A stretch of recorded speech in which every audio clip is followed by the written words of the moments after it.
আজ আমি একটি গল্প পাঠ করব। গল্পটির নাম বিপদের বন্ধুকে অবহেলা করার শাস্তি। গল্পটি পাঠ করি, সকলে শুনতে থাকুন।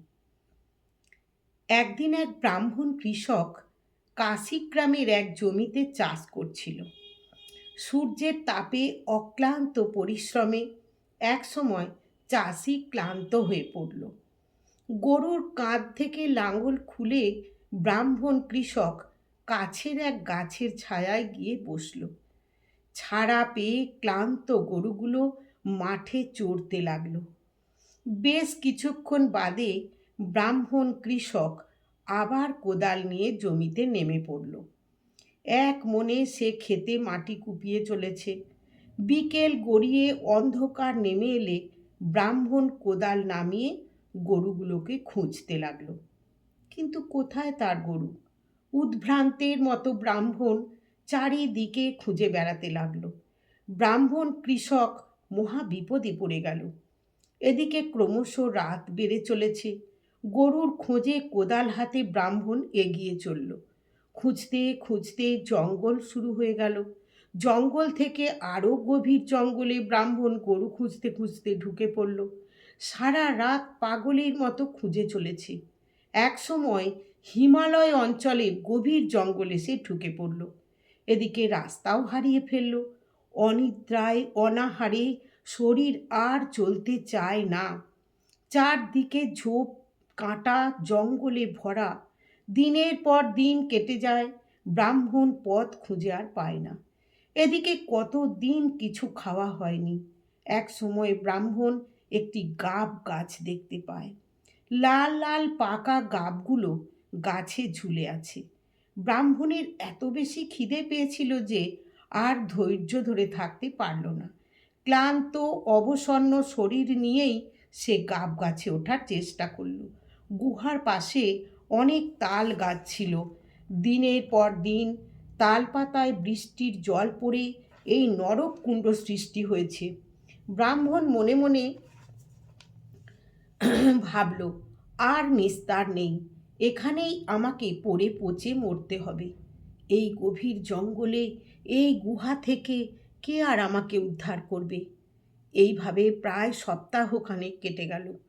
হিমালয়ের পাদদেশে গভীর জঙ্গলে সেই সময় বোধিসত্ত্ব বানর কুলে জন্মগ্রহণ করেছিলেন।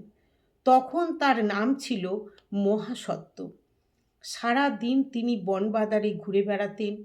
অন্যান্য বানরের তুলনায় মহাসত্ত্ব ছিলেন সাহসী।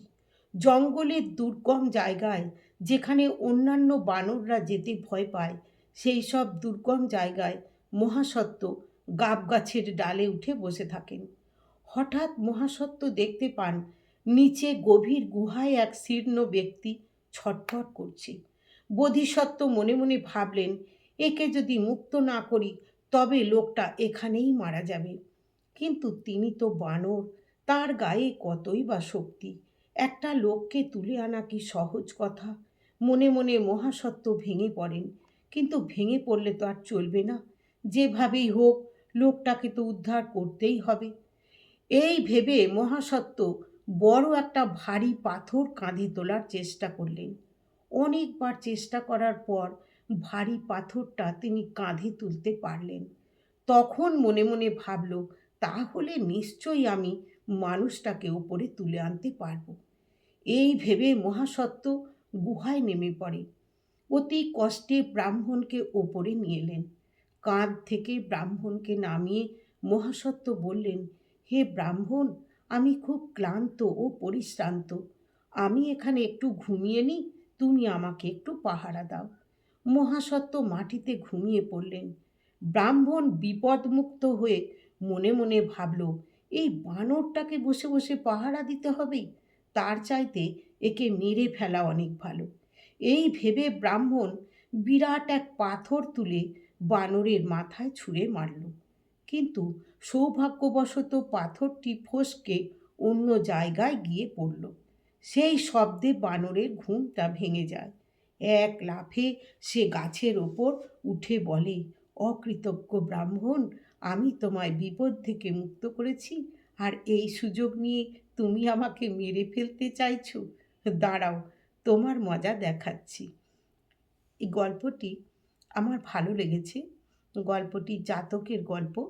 আ আশা করি সকল বন্ধুদের বা ছোট, ছোট ভাই বোনেদেরও ভালো লাগবে। নমস্কার।